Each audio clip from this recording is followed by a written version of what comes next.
we at Sharks for Kids are all about creating the next generation of shark advocates. And we do that through shark talks like this, all of our online resources, which I'll show you our website at the end of today's talk.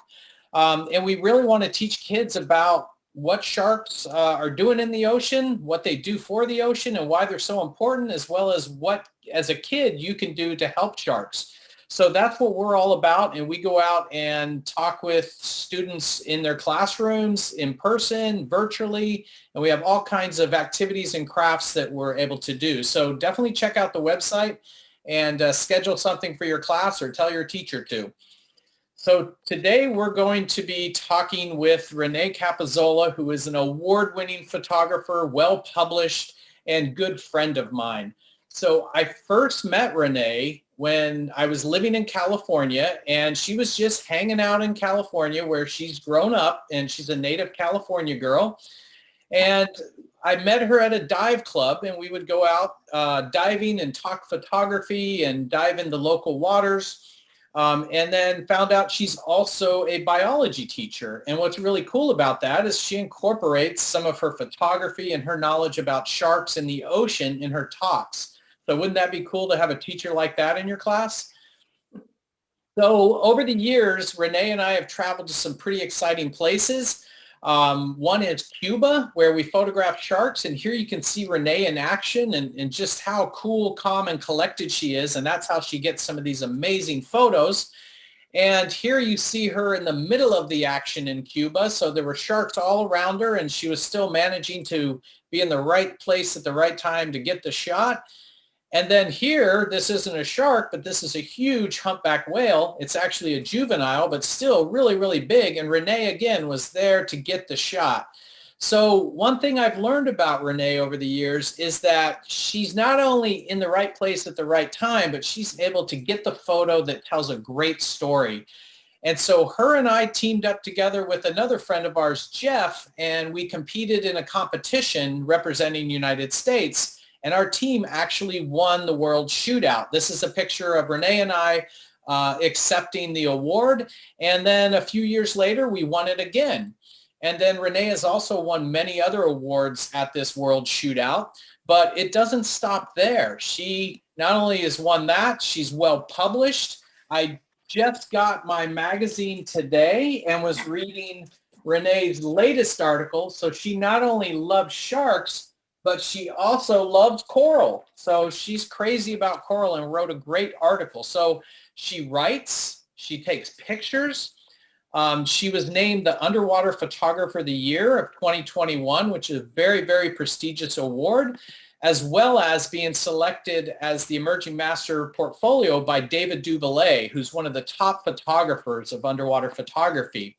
And then just recently, World Oceans Day, which was put on by the United Nations, selected her image to represent people in the ocean. And then it seems like you can't go anywhere without seeing her. She's even on TV. So how cool is that, kids, if you get to be on TV and you get the local weather report right below you? So Renee has a lot of accomplishments under her belt. And thank you for making time today to speak with all of us at Sharks for Kids, Renee. Oh, no, thank you so much for that fabulous introduction. And what Ron failed to mention there is that I learned a lot of my photography things from Ron. He's been a huge mentor of mine, and he took those pictures of me photographing the sharks and the whale. So I have Ron to thank for a lot of this work that I've been able to do with my camera. So thank you. Oh, my pleasure. And over the years, Renee and I have become really good friends. I'm friends with her family. She's friends with my wife. But I wanted to talk about her biggest accomplishment. And this is something that's far beyond any other thing that I've talked about before. She's also an excellent matchmaker. So she actually introduced my wife and I, and that's how we got together. So Renee is a super good friend of ours, and we love to travel with her and love to see her. So with that introduction, Renee, I wanted to turn things over to you because you're going to be talking today, I understand, about how your photography and all the conservation efforts of French Polynesia has really made it one of the top places in the world to photograph sharks. Is that right? Yeah, no, that's definitely right. And I've got a little PowerPoint here that I'm going to share. I'm going to go ahead and share my screen. and right, then share that with all the kids. Share screen, share. All right, so just to confirm, are you seeing the title slide? We're seeing your slides and we're hearing you fine. All right, so we're good to go. All right, everyone. So my talk today is going to be about shark photography. And I've traveled to a lot of different places in the world, but we're going to focus today on French Polynesia, which is also known more commonly as the islands of Tahiti. And we're going to talk about why it's such a great place to visit and to see sharks. So photographing sharks in French Polynesia is really an amazing experience. And we're going to talk about this more during my talk today. But I thought this picture kind of summed it all up in one frame. And that's that French Polynesia has a really healthy population of sharks. You can see there are many together in this one photo. And it also has really beautiful, clear water and a very healthy ecosystem. So it's a really beautiful place to see these animals and to interact with them, you know, in the actual environment that they reside in. And I also thought that before I kind of tell you more about sharks in Tahiti, I wanted to share a little bit about my story and how I got started in underwater photography, because when I was a kid, I didn't scuba dive and I actually didn't take pictures. I started taking pictures and diving as an adult about 17 years ago. And how this all started was my husband and I, we went on this trip to Maui and we were looking for something different to do because we had been there before. And we decided to do a scuba dive, like an introductory scuba dive. It's actually called a PADI discovery dive. And we went on this dive. It was a really shallow, you know, basic dive, but we got to interact with a very large and friendly green sea turtle. And that was such an amazing experience that when we came home from that trip, we went ahead and we signed up with our local dive shop to get certified for scuba diving, which we did. And then we started traveling and scuba diving in different places. And the more that I saw underwater, the more interested I became in traveling to different areas and seeing different types of reefs, different types of fish, and especially sharks. So I want to go ahead and actually stop the screen share for a second here. Because I have a couple things that I wanted to share with you guys. So the first thing is my first camera. So wow, that's when cool. I first started taking, I still have it. So it's just a little Sony CyberShot, and it fits in this little underwater case. It's pretty foolproof. I've actually never fled it, knock on wood, this one before. And it's a very casual camera. Just started taking pictures because I wanted to share everything that I was seeing underwater with my family and my friends who, you know, didn't scuba dive, and I wanted to show them what I was seeing. So I got this camera and I started taking pictures. And then over time, I wanted to focus more on the photography itself. And so about 5 years ago, I got a different camera, and I now shoot with this, which you can see is a lot bigger and would not fit in this case. Camera. Yeah, couldn't fit in this case.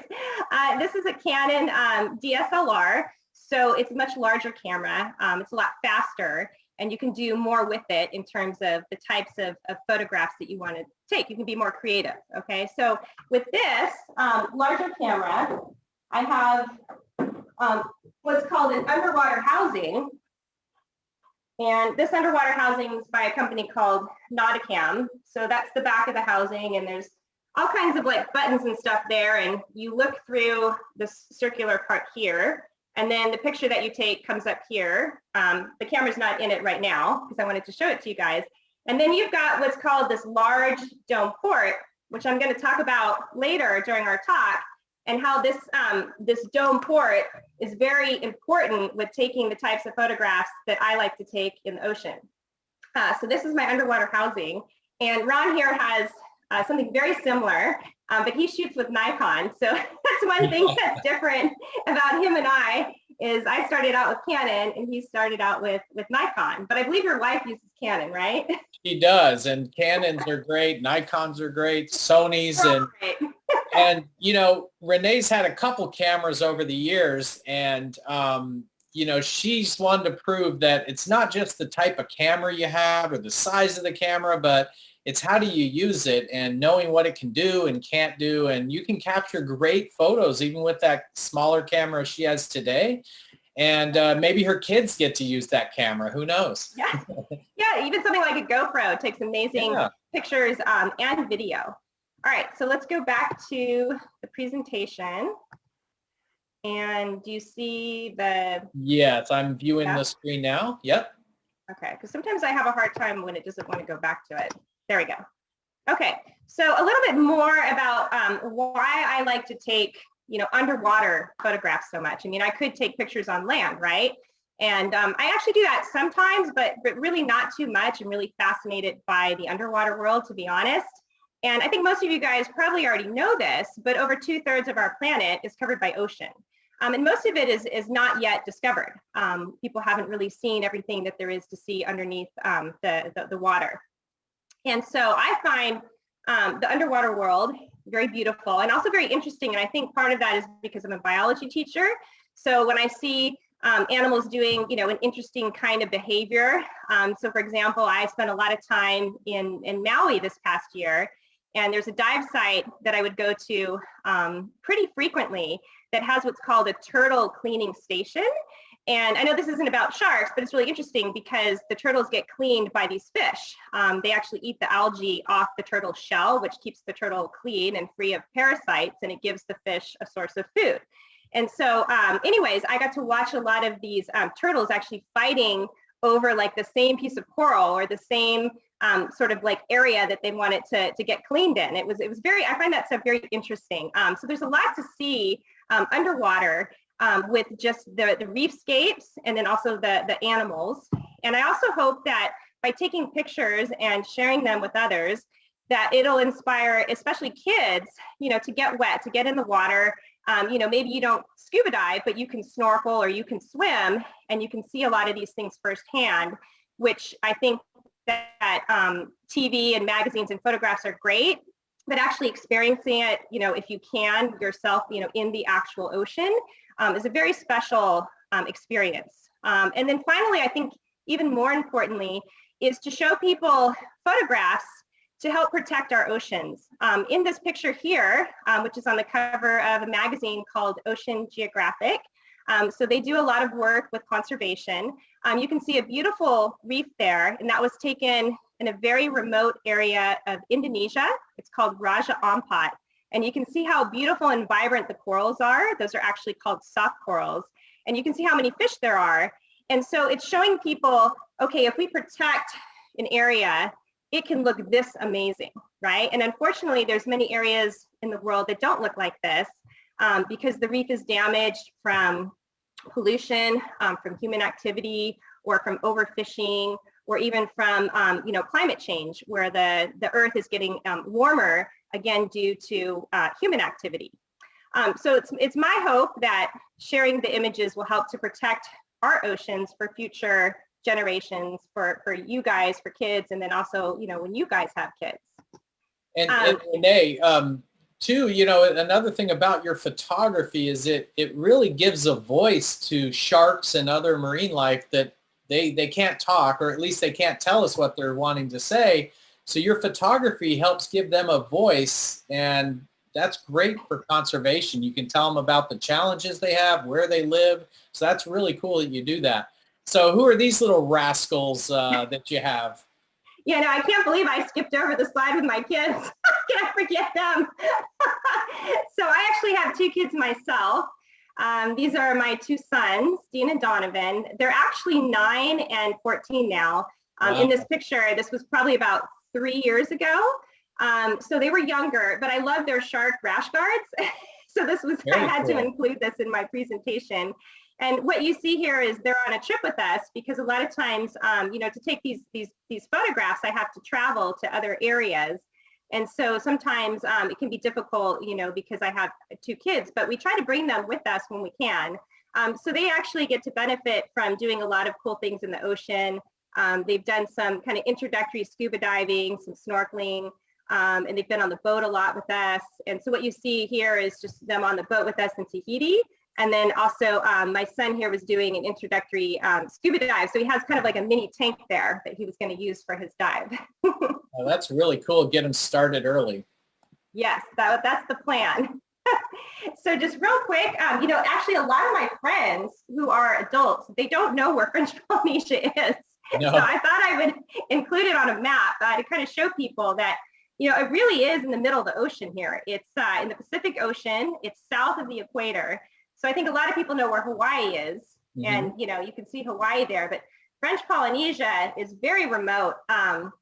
And so these islands are very unspoiled and very beautiful. And if you're flying from California, from the West Coast, it's actually not as far as people think. It's 1 8-hour nonstop flight will take you from Los Angeles or San Francisco to the main island in French Polynesia, which is called Tahiti. Okay, so a little bit more about why it's so amazing to photograph sharks in the country of French Polynesia.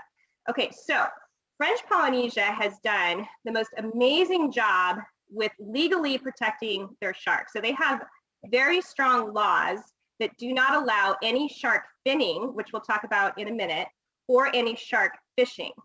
So their sharks are really protected. And what's even more amazing is that the local people really respect sharks. It's actually part of their culture. So you don't have people going and poaching or doing it illegally, like fishing sharks. It doesn't really happen in French Polynesia. It does happen in other countries. And so French Polynesia is a really excellent role model in terms of protecting their sharks. They've done an amazing job because their ecosystem is healthy. Their sharks thrive and they help to balance the marine ecosystem like they're supposed to do. So it's really a story of success in terms of conservation. So I mentioned that I wanted to just say a few things about shark finning.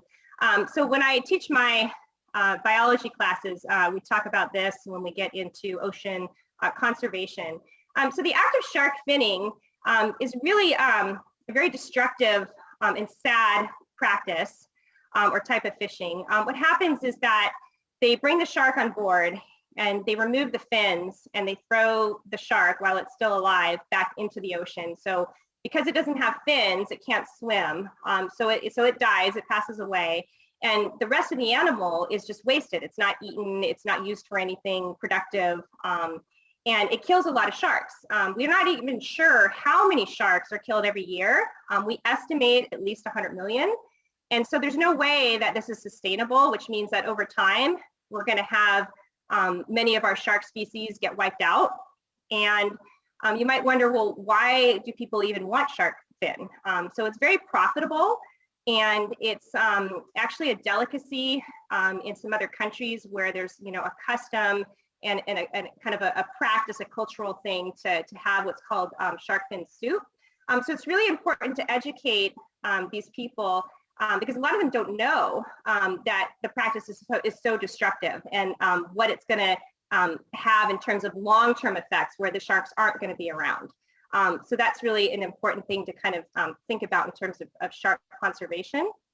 And Renee, I remember yeah. once, Renee, that there was a local restaurant in your neighborhood that was serving shark. And when you and your family walked in, you were startled. And so you didn't get mad at the guy, but you helped him understand why sharks are so important. And he eventually took sharks off of his menu. So that's the type of things we need to do when we see that happening. If a place is serving shark fin soup or even serving shark, there's really other alternatives to shark to eat that are much better for you. And so Renee, why are sharks so important? Why do we care so much about them? Well, so basically, when you take biology, I know we have different age groups here, but I think kids of all ages kind of understand the food chain, right? So we have the shark that eats the large tuna, and then the large tuna eats the smaller, reef fish, and then the fish is eating stuff off the coral. And so it's kind of like a domino effect where if you wipe out the sharks and they're at the top of the food chain, then everything else underneath that food chain is affected. It's like knocking over a stack of dominoes. And actually what's really frightening to think about is that by wiping out just one component, you can have the rest of the ecosystem fall apart or collapse. Yeah. So sharks are really keystone species. They help to stabilize the entire food chain. And what's really bad about the shark finning, besides killing all these sharks, is that sharks don't reproduce very well. In other words, they don't have a lot of babies. Their babies are called pups. Some sharks have live young, like pups, and then some have eggs, which hatch and then produce the baby shark. So sharks, by the time they can actually have a baby or produce an egg, it's much later on in life. And their gestation period, which is how long they're pregnant, is longer than humans for most sharks. It's usually longer than 12 months. And then once they actually have their babies or they lay their eggs, it might be 2 years until they do it again. So it's really hard when sharks are overfished for them to come back, for them to to bounce back and to replace those missing animals. And, you know, sharks are older than the dinosaurs, which I just find so amazing because, you know, you watch Jurassic Park and, you know, all these movies, you know, about dinosaurs and things, and all the kids love to learn about dinosaurs. My 2 kids like dinosaurs and dinosaur Legos and everything. And, you know, sharks have been around longer than the dinosaurs. We think the first fossil was about 450 million years old. So that's pretty, I think, amazing to think about yeah, it is. in terms of sharks. Okay, so back to the fun stuff. All right, so now that we know why sharks are important, why is Tahiti or French Polynesia such a great place to go and see sharks in person and also to photograph them? So one thing that's really great besides them protecting their sharks is that they have, due to the formation, the way the islands form, they have a lot of lagoons. And so lagoons are shallow water areas that sharks, you know, like to hang out. And one shark in particular that you can find pretty commonly in these shallow waters is called the blacktip reef shark. And I just love blacktip reef sharks. They are my favorite. And I love the contrast of the black tip and the white stripe underneath on their dorsal fin. It looks amazing, I think, in the photograph. And they're also kind of a medium-sized shark. So as adults, these sharks are about 4 to 4.5 feet long.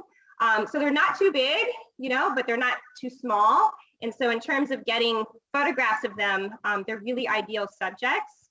And so in this area, the shallow lagoon, it's a really ideal place to interact with the sharks because you don't have to be a deep sea diver. You know, this sand here is about 3 to 4 feet deep. So if you're tall, you could actually stand here and the sharks can swim around you. Wow. Which is just, you know, there's not too many places in the world that have this kind of environment. So your kids can go there too, right? Yeah, absolutely. So this picture here is of my son, the one that is 14 now. I think he's about 5 here. And if you look at what he's holding in his hand, it might look a little bit familiar. Oh, that's the camera. Yeah. So that's my first underwater camera. So by then I had kind of moved on to a kind of intermediate sized camera. And so I gave that to him and he was so excited to be able to photograph the blacktip reef sharks there in the lagoon. And he got to see, you know, he got to appreciate the shark and not be afraid of it because he was able to swim with it in the water. And it was so funny because at first, you know, he didn't listen to me, of course. I said, don't swim after the shark with your camera because he's going to swim away. You're going to get what we call a butt shot, right? And of course, you know, he kept swimming after all the sharks trying to get close to get a picture. And then he realized that if he just kind of chilled out and just kind of hung there in the water, that the sharks would actually kind of circle around and get a little bit closer. So he really got to see the sharks and just how, you know, cool they are and how a lot of times, you know, these animals are more afraid of us than we are of them. So Renee, we get questions all the time. Well, aren't you scared or wasn't, you know, were your kids scared swimming with sharks? And, you know, has anything ever happened to you with all these sharks you've seen? Yeah, I get that question all the time, especially from my parents. And I have to tell you that they went to Tahiti. This was about 12 years ago, I think. And it's so interesting because they actually went to the lagoon and got to see the sharks in person. And then they kind of understood a little bit better about what I do because then they saw that the shark wasn't threatening.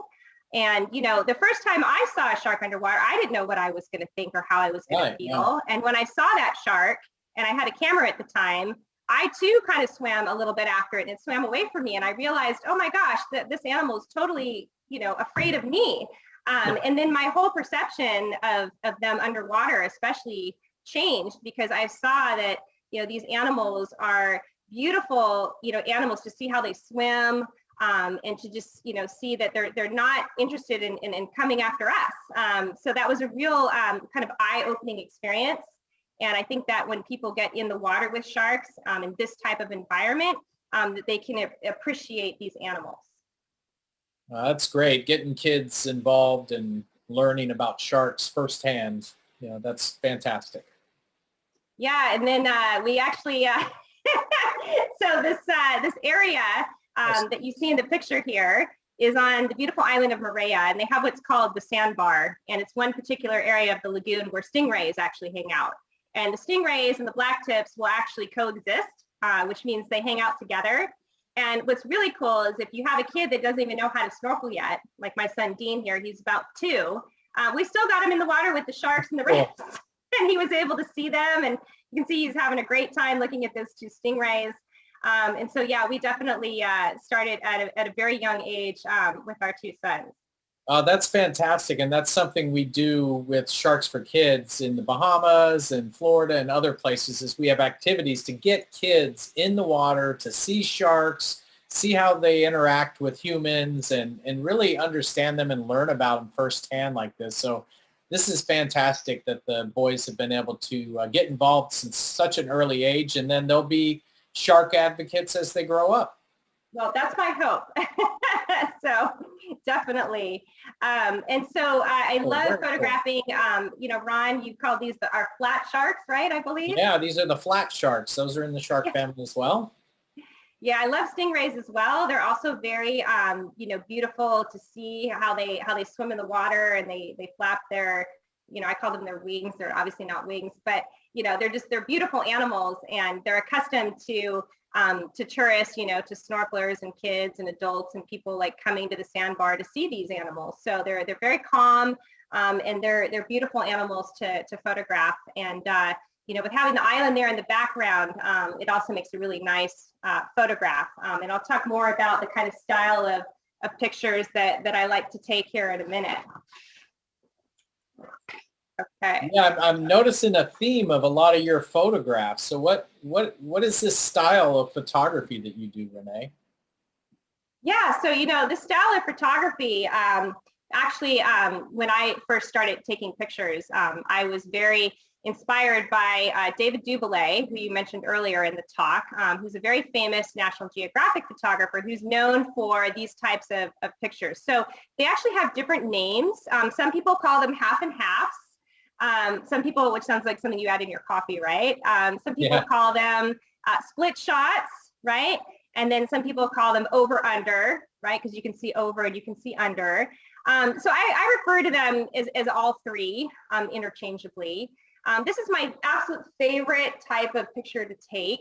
And I think that one of the reasons why I'm drawn to it and why other people are drawn to these types of photographs is that you actually can't see above and below the waterline simultaneously, okay, or at the same time with your own eyes. And if you don't believe me, kids, you can try it. You can, next time you get in the water, put on a pair of goggles, put on a mask, and try to like get your eyes lined up with the surface and try to see everything above and below that waterline at the same time. And it's impossible, but you can see it with a photograph. That's what's so interesting, is you can actually do this technique with a certain type of camera setup. So I'm going to go ahead and stop the share just one more time.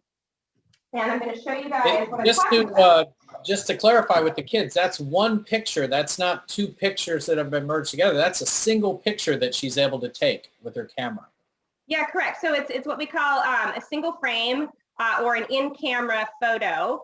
And it's a little bit tricky because, you know, the water kind of has to be calm. If it's really wavy, it doesn't really work very well. But you also have, besides calm water, you also want to have this here. This is called the dome port. Without getting too technical, it's pretty big. So if you go back and look at, you know, this camera, You know, you can see the little circle there in front is very small. So what this does is this gives all kinds of surface area, right? So if you guys have taken geometry and learned about shapes and stuff, right, and surface area, it gives more area of coverage for the photograph.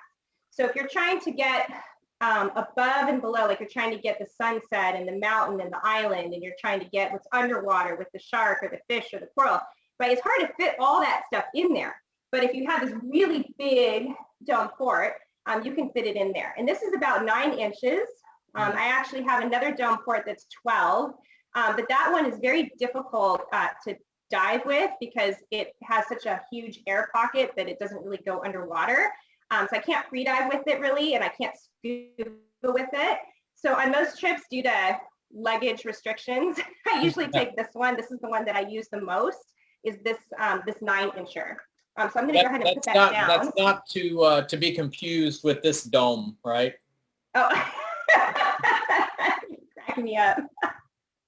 So always add humor. Okay, so going back to the half and half shot, right? So I love to take these pictures, and then I'll talk about this a little bit more later on in the talk as well. And we are going to kind of getting to the last third here, and that's that you know, when you take a half and half, you can show more than just the animal. You can show the environment that it's in, or you can pair it with something beautiful like a sunset, right? And who doesn't like a sunset? So it gives you a lot of ability in terms of using your creativity to get different kinds of shots. Yeah, no, that's a beautiful shot, Renee. Thank you. And so this is another kind of shot that's also in very shallow water. But unlike the previous image, which was half above and half below, now my camera is completely under the water, but it's very close to the surface. And what we're looking at here is something called Snell's window. So this is where the underwater viewer can see up through the surface to what's above through a cone of light. And so what you're looking at there is the sunset with some birds, and then the sharks are, you know, underwater. So the birds are not underwater, they're actually up above the water, but the image is taken underwater, and this is called shark skylight. And I took this picture about a year ago on the island of Moorea. Okay. All right, so we've been talking a lot about sharks, and you know how much you know, I love sharks, and obviously Ron loves sharks, and you know, Sharks for Kids is doing an amazing job with improving the, you know, not just the education of shark biology, but the perception of sharks, that sharks are not these, you know, man-eaters that you might see like in a movie or something, right? And then of course trying to protect sharks. So one of the reasons why I think a lot of people are scared of sharks is there's this movie called Jaws.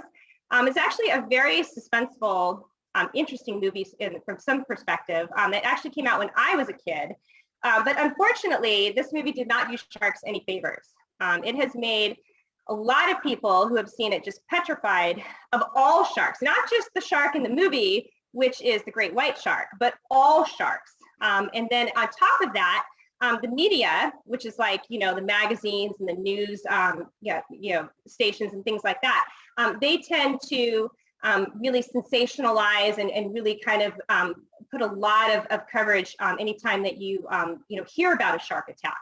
And the actual, it's good to put this in perspective, because the actual like chance of actually dying from a shark attack is super, super, super low. I don't remember the date of this statistic, but it's fairly recent. And according to the International Shark Attack File, the chance of you dying from, you know, a shark attack is 1 in like 3.7 million. So it's not very common. And people go in the water every day, and they swim in areas that sharks frequent or live, and they don't get bit, and they don't, you know, get attacked. So sharks are not the man-eaters, right, that movies like Jaws make them out to be. And you actually have more of a chance of dying from like a medical problem or a car accident or even a falling coconut and hitting you in the head, which is just crazy to think about. So shark conservation photography is kind of like the final thought of my presentation. So after I, kind of developed my photography and focused more on the technical aspects of the photography itself, because as I mentioned, when I started scuba diving, the scuba diving came first, and then the photography came second. And I had never actually taken a photography class before. So when I wanted to improve my photography, I got better equipment, but I also did a lot of reading. I read books. I looked at articles online. I went to dive clubs to listen to presentations about photography. I learned a great deal from my good friend Ron here, who's been an excellent photographer for many more years than myself. And I really tried to learn more about the photography. And then once that kind of came along, I got very interested in conservation photography, especially shark conservation photography, because I realized, the more I traveled and the more that I took photographs, that these animals are facing extinction if we don't do something to try to improve their protections. So when I take pictures of sharks, I really try to focus on taking like a beautiful picture of a shark, a pleasing picture of a shark, and not a picture that would make them look scary. So for example, instead of taking a picture of just their mouth and all their teeth, which serves a purpose, right, for certain things, I also like to take pictures, of these beautiful animals in a way that show them in like a new light or a new frame. And so like I mentioned earlier, right, who doesn't like a sunset? Everybody likes sunsets, and people who don't scuba dive or snorkel, they still can associate or have all these great memories from sunsets. And so if you take a nice picture of a shark and you pair it with a sunset with this half and half technique, people will look at that and they'll say, oh, that's a pretty picture. And it may be what we call a subconscious thought where they don't even realize it, but they're thinking of that shark now in a positive way and not in a negative way, because they're not looking at it an open mouth and teeth and all the stuff. They're looking at, a nice picture and thinking, oh, okay, that's a nice animal. And people, I think, will be more interested in protecting these magnificent creatures if they know more about sharks. So thank you to Sharks for Kids for doing so much to educate kids about sharks. And, the more that we do as humans, hopefully these animals will be around for future generations so that, people will be able to appreciate them and to see them, in our oceans. Yeah, and you look at an image like that, it doesn't look scary at all. I mean, they almost have a little smile on their face. Yeah. So yeah, some questions that we've gotten. Was there ever a time you were in the water with sharks that you were scared or felt threatened, or do you ever have issues?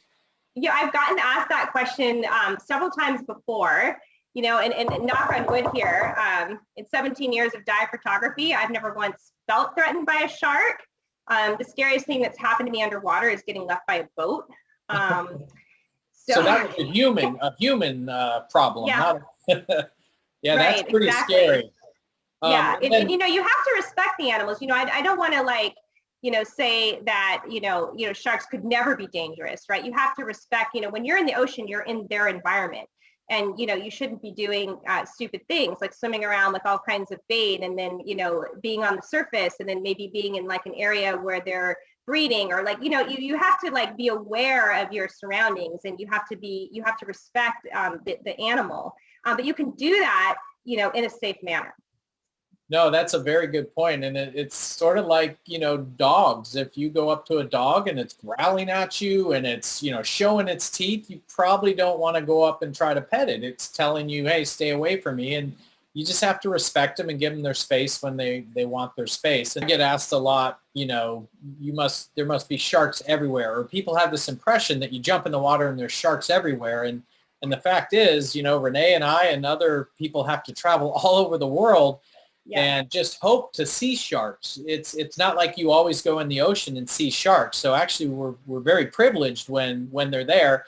So French Polynesia obviously is your favorite place. What other places do you like diving with sharks? Well, for sharks, I was going to say for diving in general, for just beautiful reefs, I would have to say Indonesia. But for sharks, I had a really great experience on our Cuba trip. Because we got to see different types of sharks. So, French Polynesia is, like Ron was saying, most of the time, you jump in the water, you don't see a bunch of sharks. You could do a whole week of diving and not see any sharks. That's actually pretty common. So to have all these sharks in French Polynesia is actually not very common. And Cuba is another protected marine reserve where they have a very healthy shark population as well. And in both of these places, you can see lots of Cuba. Also has different kinds of sharks. We were able to see the Caribbean reef sharks and then also the silky sharks, which I just love the silky sharks.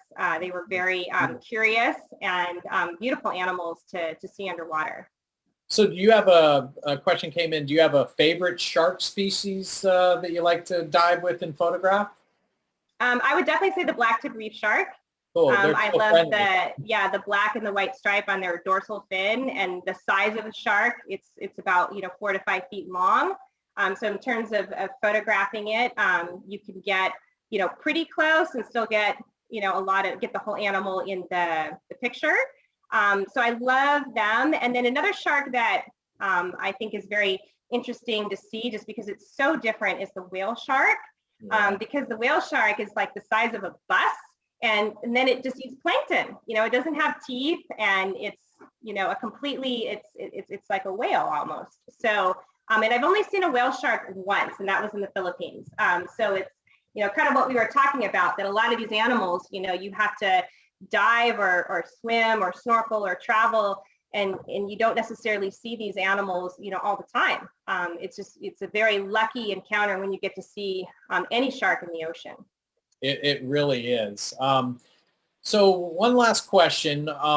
So do you have any advice for the kids out there that are interested in getting involved in with sharks and maybe even learning how to take pictures of them, or marine biology or something like that? Do you have any advice of how to get started? Yeah, absolutely. I mean, first of all, I think in school, it depends what grade you're in. But I teach high school, and we have a lot of different science classes that kids can take, like marine biology. We have regular biology, AP biology, environmental science biology. And a lot of these classes, the kids will get together and form clubs that will raise awareness for conservation. It can be any animal you want. It can be, a coral reef, or it can be a shark, or it can be a whale. And I think that kids especially are really good, especially with social media these days, at getting the word out and doing things. I mean, not necessarily like, a beach cleanup necessarily, but things that can raise awareness for, I guess the idea that, we're trying to show people the beauty of sharks, right? We're trying to raise awareness to bring about more legal protection. So I think that's something that kids already have all the tools that they need to do that sort of thing. And then in terms of the photography, I actually recommend starting with just a very simple small camera, which is what I did. So it can be something like a GoPro, or just that really small, kind of cyber shot kind of thing camera. And that's because when you take pictures, you have to kind of understand the behavior of the animal, like not chasing the animal. It's always on their terms if they want to allow you to come close, or if they'll come close to you. And a lot of that takes time to develop. And so while you're doing that, you can also be taking photos, and then also kind of just using natural light.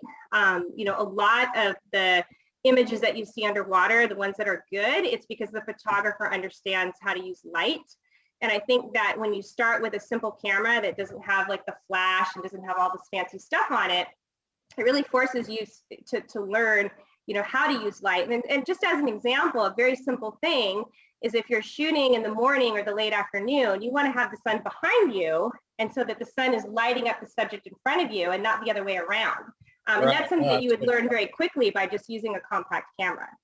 Yeah, no, that's great advice. And, they don't have to be expensive, big cameras. So, when the big thing is get comfortable in the water, like she said, and start learning about sharks, and then take a camera in there. So Renee, I really, really want to thank you from Sharks for Kids, and Jillian, our founder. Definitely appreciate you joining us. She's been bugging me to get you on Sharks for Kids for a while. So she's very happy that we were able to do today's Shark Talk.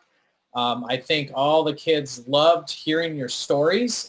Definitely loved seeing all of your beautiful photos and hearing about how you got your kids involved and how you teach your students about sharks.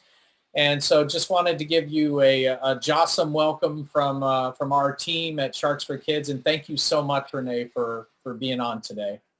No, thank you so much. Thank you so much for having me on Sharks for Kids. I love to do this kind of stuff, especially because I'm a teacher. And thank you to Sharks for Kids for everything that you do for sharks. Oh, So, thank you.